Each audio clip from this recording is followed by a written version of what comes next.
Hi, how are you doing? This video is about Aubrey O'Day. She went off for some mental health care.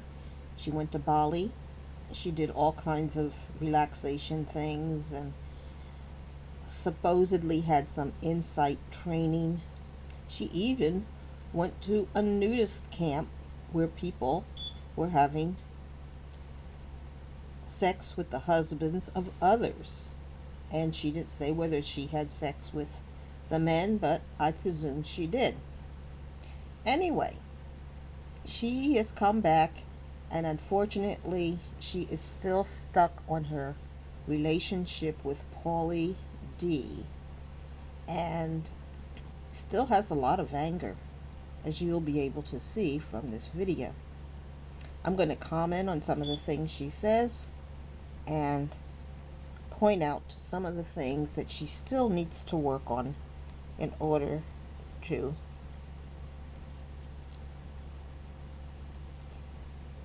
resolve some of her issues.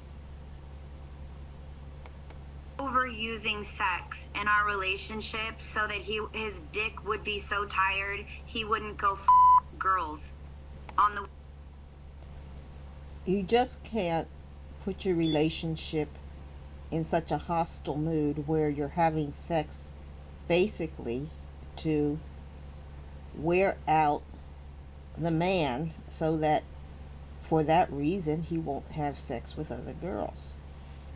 Because sex is mental, and if he wants to have sex with somebody, even though he's had sex with you, he will have sex with other girls.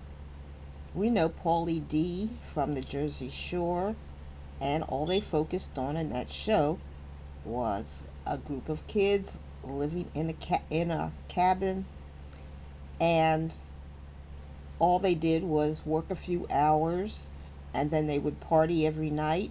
They would drink a lot of alcohol to the point where they were nauseous, throwing up, getting sick, and sex was constant. That's all they talked about. Having sex with this girl, that girl, and they would meet the girl at the club, take her home, have sex with her right away. They don't even know anything about the people or whether or not they had any diseases. There were no discussions. And they weren't always using condoms because almost everybody there had babies at the shore except for Mike, Angelina, and Vinny. So we know that they were having sex without protection.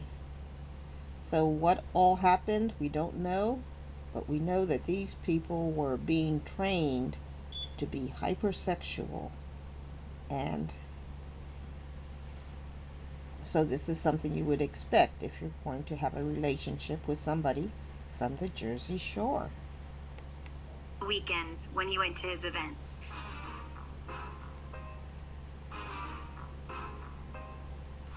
Yeah, a little bit of it. I mean, I spared that relationship greatly. I only said a few little things, but yeah, it took a lot of time for me to heal from the type of trauma that I experienced in that relationship, and it took a long time for me to take ownership and accountability for not loving myself properly and allowing it. That's the hardest part, yourself, when you have to forgive yourself.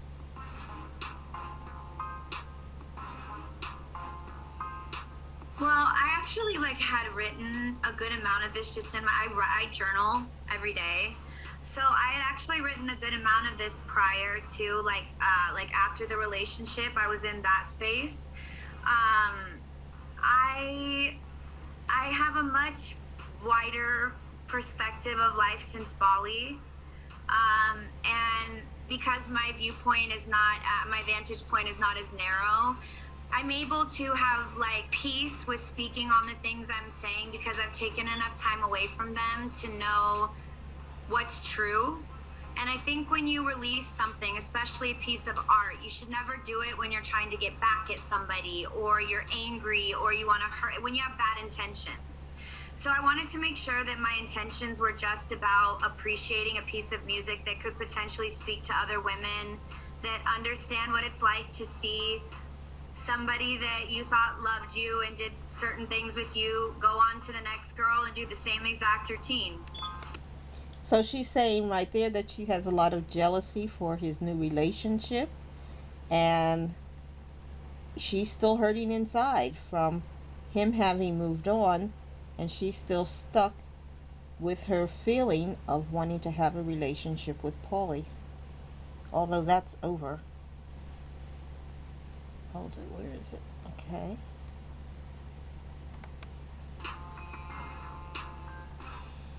She wrote a song about Paulie. At the time that I wrote it, it was for 3 people. It was for myself. I used to look in the mirror and say that when I was in it. It's for the girls that warned me before I got in it. Go ahead and have them, you'll see.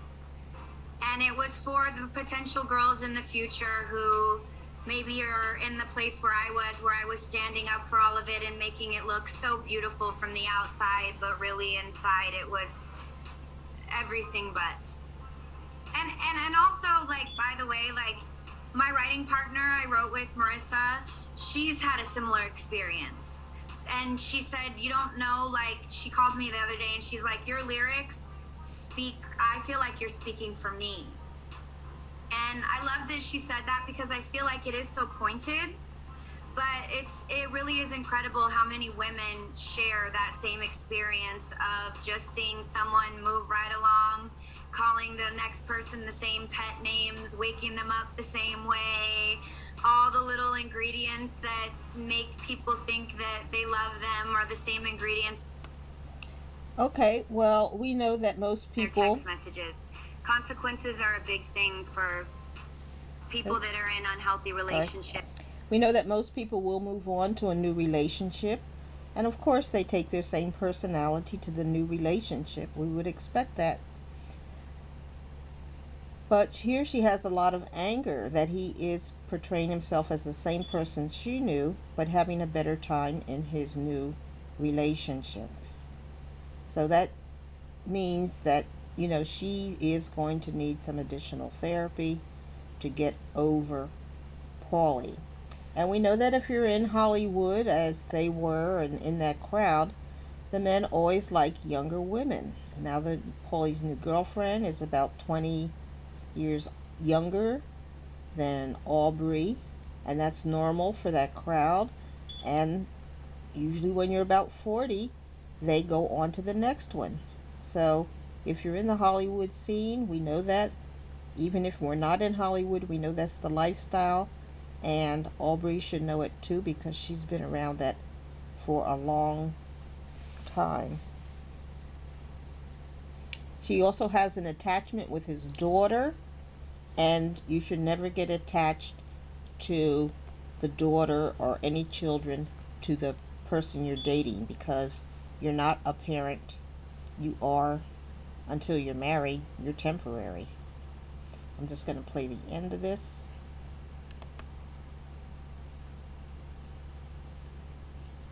I didn't have sex after Pauly for 3 years. I started using sex, overusing sex in our relationship so that his dick would be so tired he wouldn't go girls on the weekends when he went to his events. Straight up. I don't know how to say that cute, Tamara, so I'm sorry. I know you're going to give me a whole lecture for that one. But no, you're okay. Go ahead. Keep going. I didn't want him to cheat. I mean, I would, like, wake up in the morning early when he was leaving to see if he was, like, shaving his pubes in the shower, because I knew if he was making his dick pretty for somebody, and it wasn't me. That's how bad it got. That's how many girls. I mean, that girl that claimed she had Cardi B's husband's baby. Remember that girl that became popular, the Black Widow or whatever they call her? Do you guys remember her name? I don't know. Do you know what I'm talking about? Yeah, I think there was a lawsuit against her too, actually. Yeah, she was the first person that came to me and said she Pauly while we were together.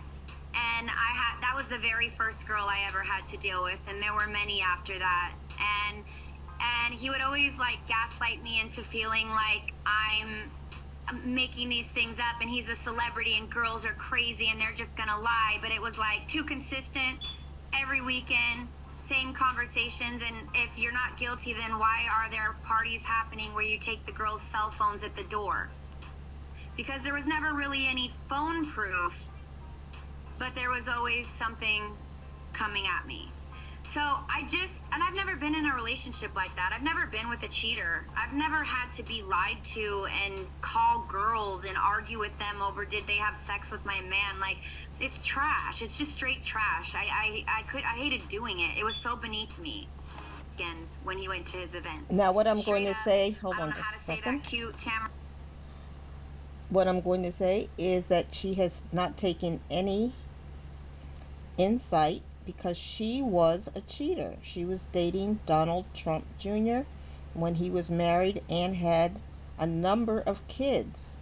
And she interfered into that marriage. She was talking negatively to him and to her about her.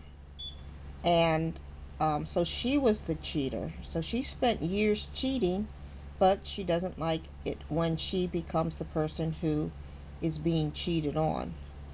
So she has no insight as to that whole relationship. It just switched back on her, and the phone calls she was getting from girls about Pauly were the same phone calls she was making to Donald Trump Jr.'s wife and probably to other wives during her life as a dancer in the group, what's it called, Danity Kane. So look out, Pauly. She's angry, she's twirling, and she says she's not a gossip, but I think she's letting it all come out. So we'll see how it goes. Please like and subscribe. Bye.